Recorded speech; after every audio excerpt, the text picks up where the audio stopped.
After the hurt came her power. I woke up to 47 notifications on my phone. At first I smiled, thinking maybe it was birthday messages I'd forgotten about. But it wasn't my birthday. My stomach twisted as I opened the first message. It was from a girl in my math class I barely knew. OMG, is this really what you said about everyone? My hands started shaking. I clicked on the link she'd sent. There, posted on Emma's Instagram story for everyone to see, were screenshots. My screenshots. My private messages to her. Messages where I'd vented about my insecurities. Where I'd admitted my crush on Jake. Where I'd said I thought Sarah's jokes were sometimes mean. Where I'd shared my deepest fears about not being good enough. Everything I'd trusted Emma with was now public. Exposed. My chest felt tight, like someone was sitting on it. I scrolled through the comments. Laughing emojis. Mean jokes. People tagging their friends. My private thoughts had become entertainment for the entire 7th grade. I couldn't breathe. This couldn't be real. Emma was my best friend. We'd been inseparable since 5th grade. She knew everything about me. And now everyone else did. Walking into school felt like walking into a nightmare. The moment I stepped through the front doors, I felt eyes on me.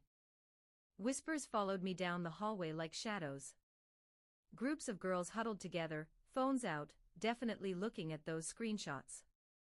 That's her, someone said, not even trying to be quiet. My face burned. I kept my head down and walked faster toward my locker. Jake was standing near his locker with his friends. When he saw me, he laughed and said something to them. They all looked at me and laughed too. My crush on him was now a school-wide joke. I fumbled with my lock, my fingers not working right. Where was Emma? I looked around desperately. Maybe this was all a mistake. Maybe her account got hacked. Maybe she'd explain everything and we'd fix this together. Then I saw her. She was standing with Brittany and the popular girls, the ones she'd always said were fake. They were all looking at a phone and giggling. Emma's phone. She looked up and our eyes met for one terrible second. Then she looked away quickly, like I was a stranger. Like we hadn't been best friends for 3 years. In that moment I knew. This wasn't a mistake. Emma had done this on purpose. The cafeteria was the worst. I stood in the doorway with my lunch tray, looking at the table where Emma and I always sat. She was already there, surrounded by Brittany's group. They were laughing about something, and Emma looked happier than I'd seen her in weeks. She'd traded our friendship for a seat at the popular table. I couldn't sit there. I couldn't sit anywhere near her. But I also couldn't sit with anyone else because Emma was my only real friend. I'd spent 3 years investing everything into one friendship, and now I was completely alone. I walked to the far corner of the cafeteria and sat at an empty table. The kind of table where the lonely kids sat. The kind of table I'd never imagined myself at. I was now officially one of them. I picked at my food but couldn't eat. My throat felt too tight. Across the room, I heard bursts of laughter from Emma's new table. Were they laughing about me? Probably. Everything about me was fair game now. A girl from my science class walked past and gave me a sympathetic look. That somehow made it worse. I didn't want pity. I didn't want any of this. I just wanted to disappear. I counted the minutes until lunch ended. 43 minutes of sitting alone felt like 43 hours. I made it through the rest of school by becoming invisible. I didn't raise my hand in class. I didn't make eye contact with anyone. I just existed in a fog of humiliation until the final bell rang. On the bus ride home, I sat alone. Emma usually saved me a seat, but today she got on with Brittany. They sat together near the front, laughing about something on Brittany's phone. I sat in the back and stared out the window, trying not to cry. When I got home, I went straight to my room.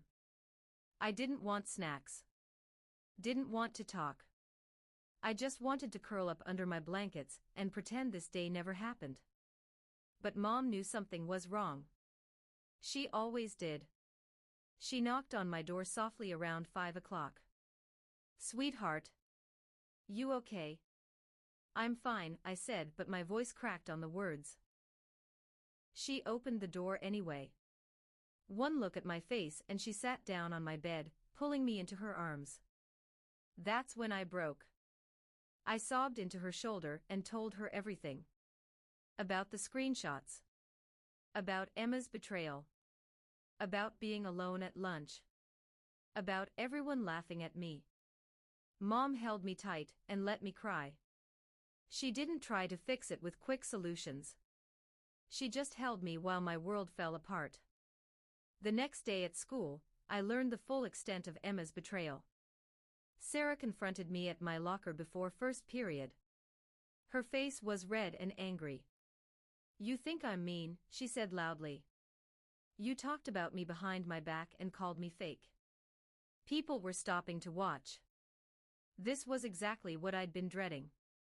"I didn't mean," I started, but Sarah cut me off. "Emma showed us everything. You're the fake one. You smiled to our faces and then trashed us to her." She turned and walked away, and her friends followed her, all of them glaring at me. I stood there, frozen. Emma hadn't just posted my secrets online. She'd shown them to the specific people I'd talked about. She'd turned my private venting into targeted attacks. She'd made sure everyone would hate me. In English class, I found out why she'd done it. I overheard Brittany talking to her friend. "Emma's so cool. She totally proved her loyalty by exposing that fake friend. Now she's one of us." There it was. Emma had sacrificed me to join the popular group. Our 3 years of friendship, all our memories and inside jokes and sleepovers, were worth less to her than Brittany's approval. I was just a stepping stone she'd used to climb higher. By Friday, I'd stopped trying. I didn't do my hair. I wore sweatpants and a hoodie. I kept my head down and moved through school like a ghost. I'd quit the drama club on Wednesday because I couldn't face rehearsals with Emma there. I'd stopped raising my hand in classes, even when I knew the answers. My teachers noticed. Mrs. Patterson asked if everything was okay at home. Mr. Garcia said I seemed distracted. I just nodded and said I was fine. How could I explain that my entire social life had exploded, and I was walking through the debris? At lunch, I found a new spot in the library. The librarian, Ms. Rodriguez, let students eat there if they were quiet.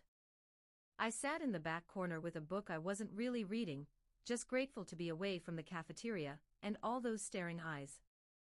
I'd see Emma in the hallways sometimes. She never looked at me. She was always surrounded by her new friends, always laughing, always busy. She'd moved on so easily. Meanwhile, I was stuck in the hurt, unable to move forward or backward. That night, I lay in bed staring at the ceiling. I thought about our friendship bracelets, the ones we'd made in 6th grade. Mine was still in my jewelry box. Had she thrown hers away? Had it ever meant anything to her at all? Saturday morning, Dad found me still in my pajamas at noon, scrolling mindlessly through my phone. He sat down on the couch next to me and gently took the phone from my hands. "Your mom told me what happened," he said quietly. "I'm sorry, kiddo. Betrayal is one of the worst pains there is." I nodded, not trusting myself to speak without crying again. "Can I tell you something?" he continued. "When I was in 9th grade, my best friend Marcus told everyone I'd cheated on a test. It wasn't true, but the rumor spread anyway. I lost friends. Teachers looked at me differently. I felt like my life was over." I looked at him in surprise. Dad never talked about his own school struggles. "What happened?" I asked. "Well, I spent about a month feeling sorry for myself. And then I realized something important. That pain changed me, but I got to choose how. I could let it make me bitter and closed off. Or I could let it make me stronger and wiser. I could learn who my real friends were. I could learn to trust my own judgment instead of just following whoever seemed cool. He put his arm around me. The hurt you're feeling right now, it's real and it's valid. But it won't last forever. And when you come out the other side, you'll be different. You get to decide if that's a good different or a bad different. That night, I couldn't sleep. Dad's words kept running through my mind. I could choose how this changed me. The hurt was real, but it didn't have to be the end of my story. It could be the beginning of something else. I thought about the girl I'd been 3 weeks ago. I'd been so dependent on Emma's approval. I'd shaped my opinions to match hers. I'd ignored other potential friends because I had Emma. I'd made myself small and convenient because I was afraid of losing her. And I'd lost her anyway. Maybe that girl needed to go. Maybe this hurt was breaking down someone who wasn't really me so I could build someone stronger. I turned on my bedside lamp and grabbed a notebook from my desk. At the top of a blank page, I wrote, "Who do I want to be?" Not who Emma wanted me to be. Not who the popular girls wanted. Not who would fit in easiest. Who did I actually want to be? I started writing. I wrote about being someone who trusted her own opinions. Someone who could sit alone without feeling worthless. Someone who had her own interests and passions instead of just following along. Someone who chose friends carefully and knew her own worth. I wrote for an hour, and by the end, I felt something I hadn't felt in weeks. Hope. Small and fragile but real. This hurt wasn't going to break me. I was going to use it to rebuild myself into someone better. Monday morning, I started a new routine. I woke up 30 minutes early and opened my notebook. At the top of the page, I wrote the date. Then I just started writing whatever came to mind. My feelings about Emma. My fears about school. My hopes for who I could become. Mom had told me once that writing things down made them less powerful. When worries just spun around in your head, they got bigger and scarier. But when you put them on paper, you could see them clearly. You could examine them. You could decide what to do with them. I wrote about feeling alone. I wrote about the embarrassment of everyone knowing my secrets. I wrote about wondering if I'd ever trust anyone again. But I also wrote about the tiny seed of strength I'd found over the weekend. The decision to rebuild instead of just break. When I got to school, I noticed something different. The stares and whispers had died down a bit. People had moved on to other gossip. My drama was old news. That should have made me feel better, but in a weird way, it made everything feel more pointless. Emma had destroyed our friendship for a week of attention that was already fading. At lunch, I headed to the library again. But as I walked past the art room, I saw students inside eating lunch. The door was open. Mrs. Chen, the art teacher, was at her desk. I paused. Then I walked in. "Can I eat lunch in here?" I asked Mrs. Chen. She looked up and smiled warmly. "Of course. Grab a seat anywhere." The art room was different from the cafeteria. Quieter. Calmer. There were about 6 other students scattered around, some eating, some working on projects. Nobody looked at me with judgment or pity. Nobody looked at me at all. It was perfect. I sat at a table near the window and unpacked my lunch. The walls were covered with student artwork. Paintings, drawings, sculptures, photographs. Each one told a story. Some were bright and happy. Others were dark and emotional. All of them were honest. Mrs. Chen walked over and sat across from me. "First time in the art room?"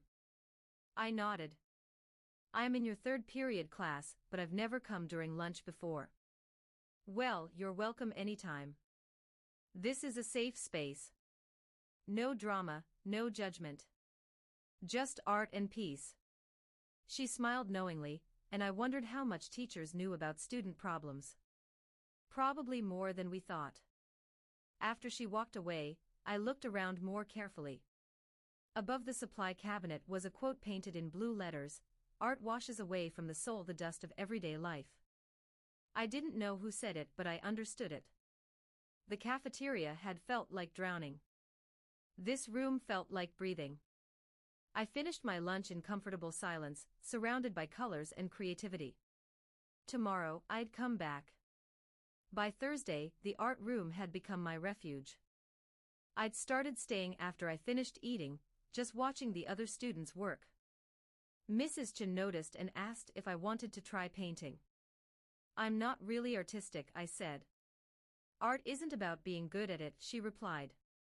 "It's about expressing what's inside you. Here." She set a canvas, some paints and brushes in front of me. "Just try. No judgment." I stared at the blank canvas. My mind felt as blank as the white surface. What did I want to express? Then I picked up the red paint. I didn't think. I just started making strokes across the canvas. Angry, harsh strokes. Red became the betrayal. The humiliation. The rage I'd been pushing down because I didn't know what to do with it. I painted until the brush ran dry, then grabbed blue. Blue became the sadness. The loneliness. The grief of losing my best friend. I mixed colors without planning. Added black for the darkness I'd felt. Added white because somewhere in all this, there had to be light. The painting was a mess. It looked like a storm. But it was my storm, and seeing it outside my body instead of trapped inside felt like finally releasing a breath I'd been holding for weeks. When the bell rang, I stepped back and looked at what I'd created. It was chaos. It was pain. But it was also somehow. Every day became the same. Wake up early. Journal. Go to school. Keep my head down in classes. Spend lunch in the art room. Come home. Journal again. Slowly, painfully, I was building something new from the broken pieces Emma had left behind. The journaling helped me understand my thoughts. The art helped me release my emotions. And the routine gave me structure when everything else felt chaotic. I wasn't happy yet. But I wasn't drowning anymore either. I started to notice things I'd missed before. Like how Mr. Garcia always made terrible puns in science class that actually made me smile. How the school counselor, Ms. Lopez, said hello to me every morning in the hallway. How the janitor, Mr. Pete, always left encouraging post-it notes on the bathroom mirrors: "You are enough. Today is a new day. Be kind to yourself." Small kindnesses I'd overlooked when I had Emma. Now they meant everything. I also noticed Emma less. At first, I'd tracked her constantly. Watched her with her new friends. Wondered if she missed me. Hoped she felt guilty. But gradually, I stopped looking for her. She'd made her choice. I was making mine. In the art room, I finished my storm painting and started a new one. This one was quieter. Softer colors. Uncertain shapes. I didn't know what it would become yet, but that was okay. I didn't know what I would become yet either. On Tuesday, a girl from my English class walked into the art room during lunch. She was carrying a sketchbook and looked as nervous as I'd felt on my first day. She had long black hair and always wore oversized sweaters. I'd seen her around but never really talked to her. She sat at the table next to mine and opened her sketchbook, not making eye contact with anyone. I recognized that posture. That careful invisibility. She was hiding too. I went back to my painting, mixing blue and green for what I thought might become water or sky. But I kept glancing over at her. She was sketching something detailed, her pencil moving quickly across the page. Mrs. Chen stopped by her table. "Beautiful work, Maya. You're really improving." Maya. I finally knew her name. She mumbled a thank you and hunched further over her sketchbook. The next day, Maya came back. And the day after that. We didn't talk, but there was something comfortable about sharing the space. Two quiet girls finding refuge in the same room. Two people who understood that sometimes you needed to be alone together.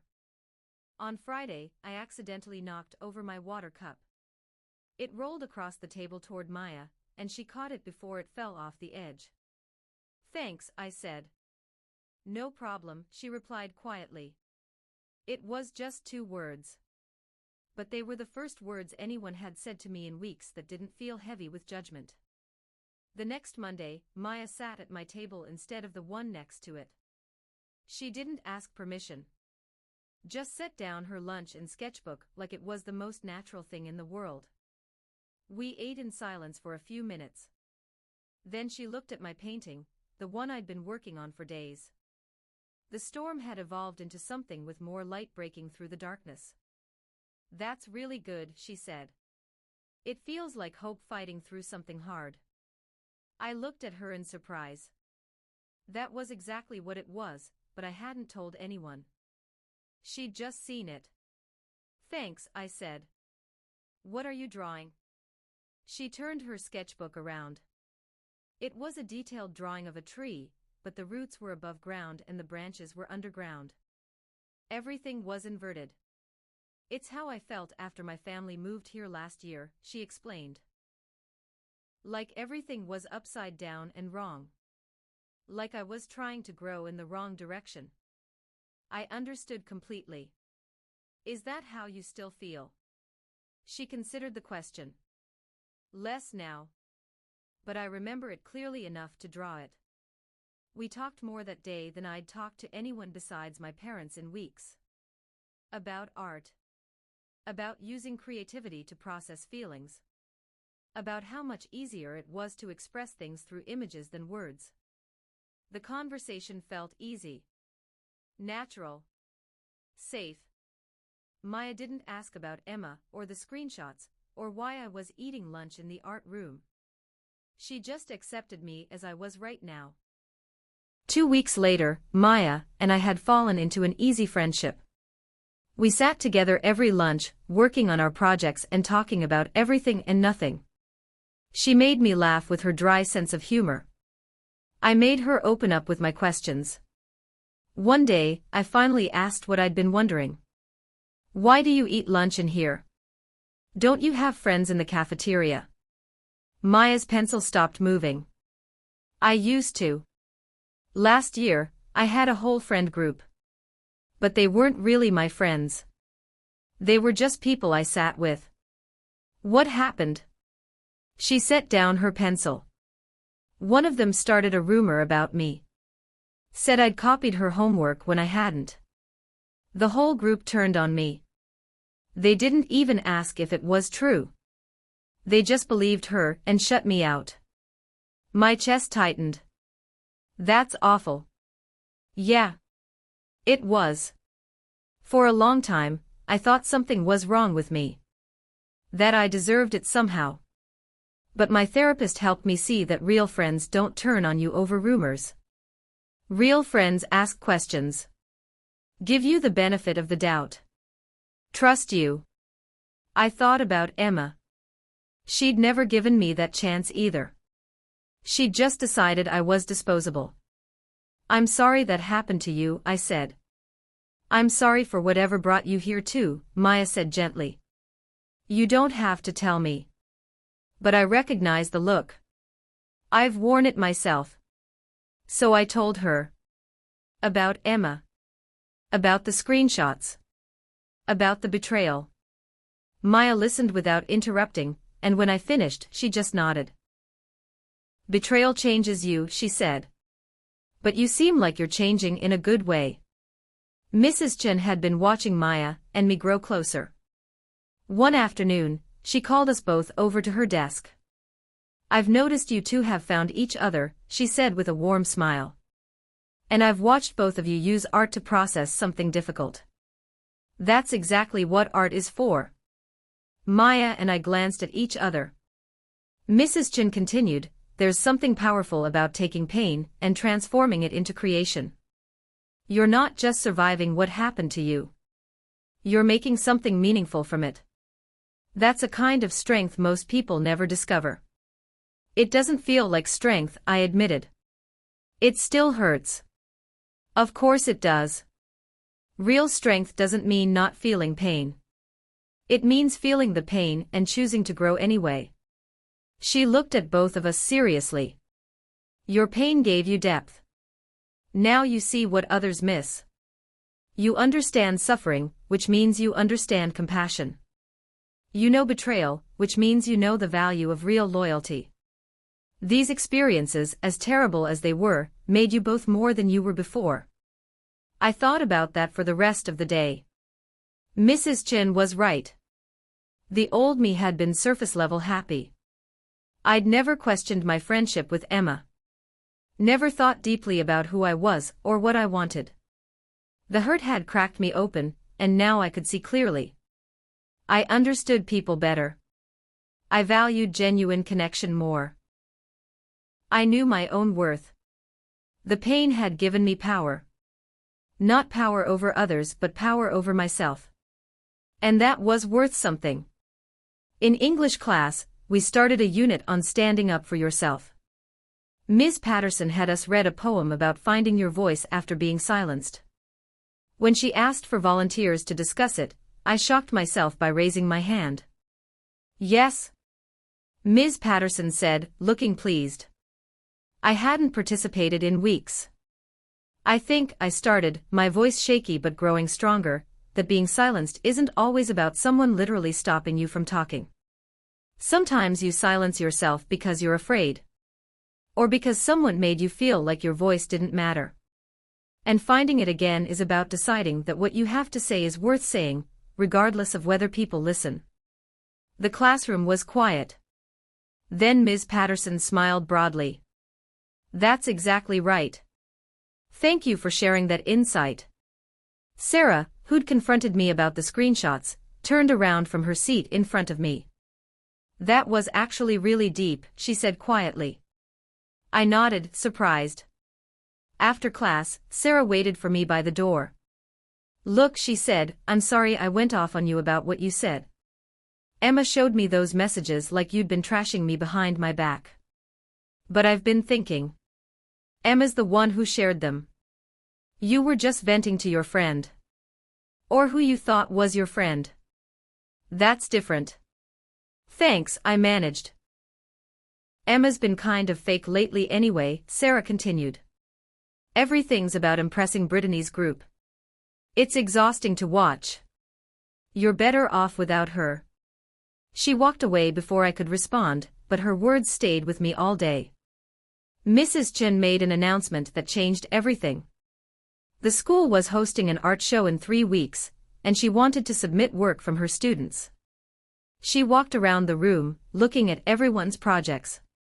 When she got to my storm painting, now titled After the Storm, she stopped and studied it carefully. The dark, angry reds and blacks had been joined by streaks of gold and white breaking through. It showed destruction and hope fighting for dominance. This, she said, pointing at my painting. I want to submit this to the show. It's powerful. Honest. People need to see this. My heart jumped into my throat. But it's so personal. Everyone will see it. Yes, Mrs. Chen agreed. And that's exactly why it matters. Art is meant to be seen. Your story, transformed into something beautiful, could help someone else who's struggling. That's the point. I looked at Maya, who was grinning at me. You should do it, she encouraged. It's amazing. That night, I stood in front of my painting in the art room, really seeing it for the first time as something other people would look at. It was my pain on display. My healing process visible for everyone. The thought terrified me. But it also felt right. Emma had exposed my private words without permission, turning my vulnerability into ammunition. This was different. This was me choosing to share my story on my terms, transformed into something meaningful. This was taking back control. Okay, I told Mrs. Chen the next day. Let's do it. The art show was held in the school gymnasium on a Friday evening. White dividers created gallery walls, and spotlights illuminated the artwork. My painting hung in the center section, and I couldn't stop staring at it from across the room. My parents came, along with Maya and her parents. Students and families wandered through the displays, talking quietly about the different pieces. I felt exposed and proud at the same time. Then people started gathering around my painting. I moved closer to hear what they were saying. "This one's intense," a dad said to his daughter. "I like how the light breaks through the darkness," his daughter replied. "It feels hopeful but still honest about the darkness being there." A woman in a business suit studied it carefully. After the storm, she read from the title card. The artist really captured something profound about healing. It's not about the pain disappearing. It's about finding light despite it. More people joined the crowd. I heard phrases like powerful emotion, and genuine artistic expression, and best piece in the show. My chest felt tight with emotion. They understood. Without knowing my story, they understood what I'd been trying to say. Then I saw Emma standing at the back of the crowd, staring at my painting. Our eyes met across the gallery space. She looked uncomfortable. Maybe even guilty. But I didn't look away this time. This was mine. My story. My triumph. And she was just a spectator now. After most people had moved on to other displays, Emma walked up to me. Maya tensed beside me, ready to defend if needed. But I put a hand on her arm. I could handle this. "Hey," Emma said quietly. She looked different. Uncomfortable. Less confident than she'd been with Brittany's group. "Hey," I replied neutrally. "Your painting is really good. I didn't know you could do that. There's a lot about me you didn't know. Or didn't bother to find out." Emma flinched. "Look, I wanted to say I'm sorry. What I did with the screenshots, that was wrong. Really wrong. I was trying to fit in with Brittany's group, and I thought if I showed them I wasn't afraid to call out fake behavior, they'd accept me. But I threw away our friendship for people who don't actually care about me. I see that now." I took a deep breath. Part of me had dreamed of this moment. Emma apologizing. Admitting she was wrong. Wanting our friendship back. But now that it was happening, I felt nothing like I'd expected. "I appreciate the apology," I said carefully. "But apologizing doesn't undo the hurt. You exposed my private thoughts to everyone. You turned my vulnerability into a joke. You traded 3 years of friendship for popularity that lasted 2 weeks. I know. I'm really sorry. Can we try again? Be friends again?" I looked at Maya, who'd been loyal and kind without needing anything from me. I thought about Mrs. Chen and the safe space she'd created. About Dad's words about choosing how pain changes you. "No," I said finally. "I forgive you, Emma. But I don't trust you. And friendship without trust isn't real friendship." Mrs. Chen approached me near the end of the art show. "The principal was impressed with your work. They want you to give a short speech at the closing ceremony next week. About your artistic process. Your inspiration. Would you be willing?" My immediate instinct was to say no. Public speaking terrified me. But then I remembered raising my hand in English class. Speaking my truth. Finding my voice. This was another chance to use it. "Yes," I said, surprising myself. "I'll do it." I spent the next week writing and rewriting my speech. I practiced in front of my mirror. In front of my parents. In front of Maya. Each time, my voice grew stronger. The closing ceremony was held in the auditorium. At least 100 people filled the seats. Students, parents, teachers, school board members. My hands were sweating as I waited backstage. Mrs. Chen introduced me. Our next speaker is a 7th grader who created one of the most powerful pieces in this year's show. Her work demonstrates that art isn't just about technique. It's about truth, healing, and transformation. Please welcome our speaker. I walked onto the stage. The spotlight was bright. I could barely see the audience. But I found my parents in the 3rd row. Found Maya giving me a thumbs up. Took a deep breath. And began. My painting is called After the Storm I Started. And it's about exactly that. What comes after the worst happens? I continued, my voice steady. A few months ago, someone I trusted betrayed me. They shared my private thoughts with everyone. Suddenly, my deepest fears and insecurities were entertainment for people I barely knew. I felt exposed. Alone. Like I'd never be able to trust anyone again. The auditorium was completely silent. People were leaning forward in their seats. For a while, I let that hurt define me. I hid. I stayed quiet. I made myself invisible because being seen felt dangerous. But then something changed. I found the art room. I found painting. I found a way to take all that pain and rage and loneliness and put it somewhere outside myself. I paused, looking at my painting projected on the screen behind me. The dark colors in my painting represent the hurt. The betrayal. The storm that tore through my life and left me in pieces. But the gold and white breaking through.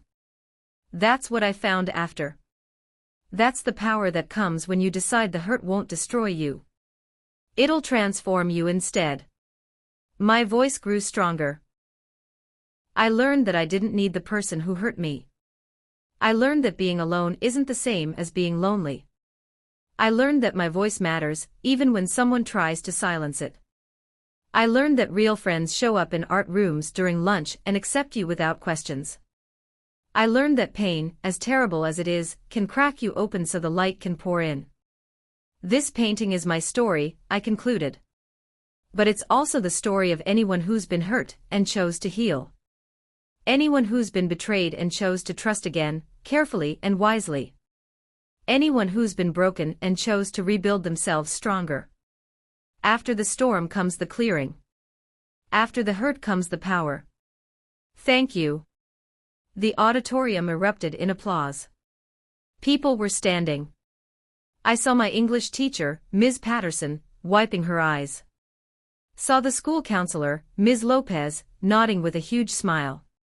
Saw students I'd never talked to looking at me with new respect.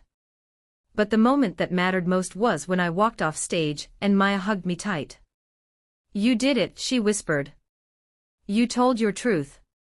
That night, I got 3 emails through the school system. 3 different students, all saying similar things. They'd experienced betrayal too. They'd felt alone too. My speech had made them feel less isolated. One girl asked if we could talk. Another wanted to know more about the art room. A third just thanked me for being honest. I sat at my desk, reading those emails over and over. Mrs. Chen had been right.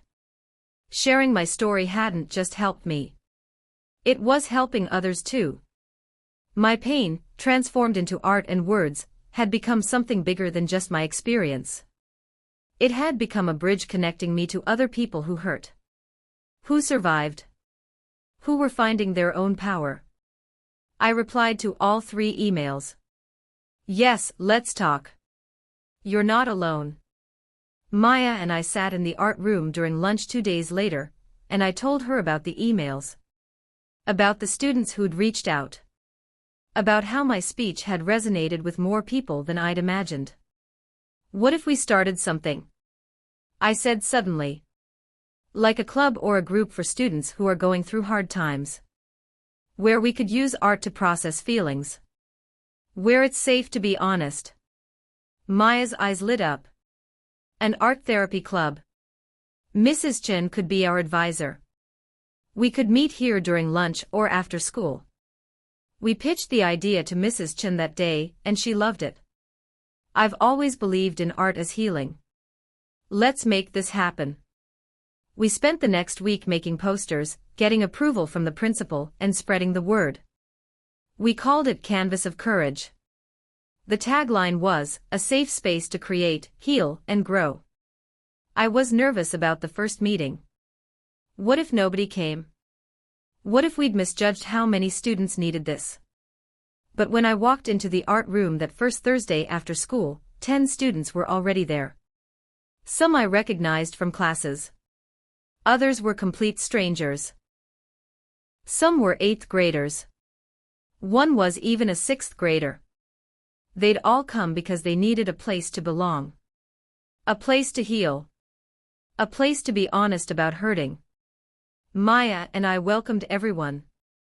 Mrs. Chen gave a short talk about using art as expression, not perfection. Then we just created. Some painted. Some drew. Some sculpted. Some just sat and talked quietly. It didn't matter what form the healing took. What mattered was that we were together, supporting each other through our individual storms. A quiet boy named Marcus told us he'd been dealing with his parents' divorce. A girl named Jasmine shared that she struggled with anxiety that made school overwhelming. Another student, Tyler, talked about being bullied for his interests.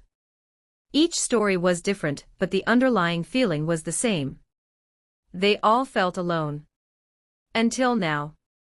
By the end of that first meeting, the room was filled with half-finished art projects and completely full hearts. Students exchanged phone numbers. Made plans to sit together at lunch. Found connection in shared vulnerability. As everyone left, Maya turned to me with tears in her eyes. We did this. We created something real. I looked around the art room, at the evidence of 10 students beginning their healing journeys. No, we all did this together. That's the whole point. Chapter 25, Full Circle. 6 months after Emma's betrayal, I stood in front of my bathroom mirror getting ready for school. The girl looking back at me was different from the one who'd woken up to 47 notifications that terrible morning. This girl had steady eyes.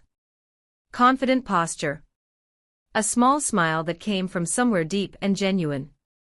Canvas of Courage had grown to 20 regular members. We'd expanded to 2 meetings a week.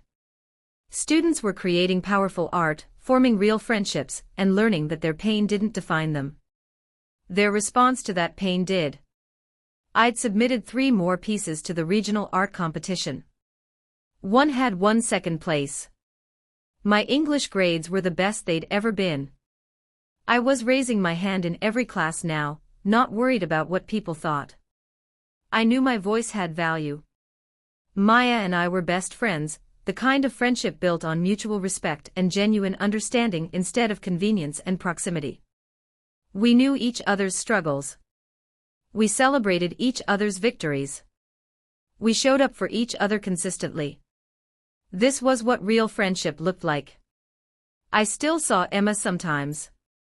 She'd drifted away from Brittany's group when she realized they were as fake as she'd once called them. She ate lunch alone now, looking lost.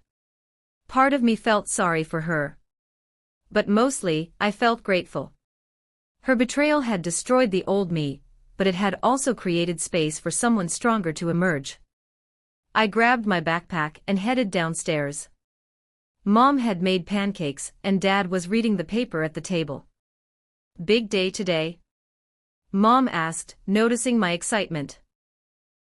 Just a regular day, I said, smiling. Which is pretty amazing. Because that was the truth. Regular days were amazing now. I wasn't just surviving anymore. I was thriving. I had friends who valued me. Teachers who respected me. A creative outlet that brought me joy. A voice that people listened to. And most importantly, I had myself. Strong. Whole. Powerful. The hurt had tried to break me. But instead, it had broken me open. All the light I'd been hiding, all the strength I didn't know I had, all the wisdom I hadn't earned yet, it had all come pouring out through those cracks. I thought about that quote in the art room, the one about art washing away the dust of everyday life. But I'd learned something else too. Sometimes the dust needed to settle first. Sometimes you needed to sit in the dirt and debris of your broken life before you could see what was worth keeping, and what needed to be washed away. Emma had been the dust. The need for approval from people who didn't matter had been dust. The fear of being alone had been dust. The art, the real friendships, the self-knowledge, the courage, those were what remained when everything else washed away. As I walked to school that morning, I passed the coffee shop where Emma and I used to stop on weekends.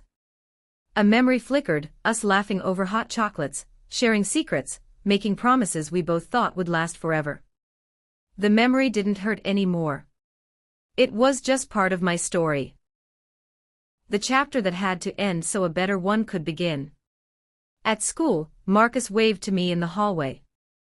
Jasmine stopped to show me a sketch she'd finished. Maya was waiting at my locker with news about a local art show we could enter together. Ms. Patterson mentioned she'd nominated me for a leadership award. The day unfolded with small connections and quiet victories. During lunch in the art room, I started a new painting.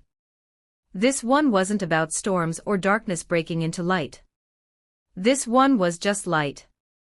Pure, strong, unapologetic light in blues and golds and whites. Because that's where I was now.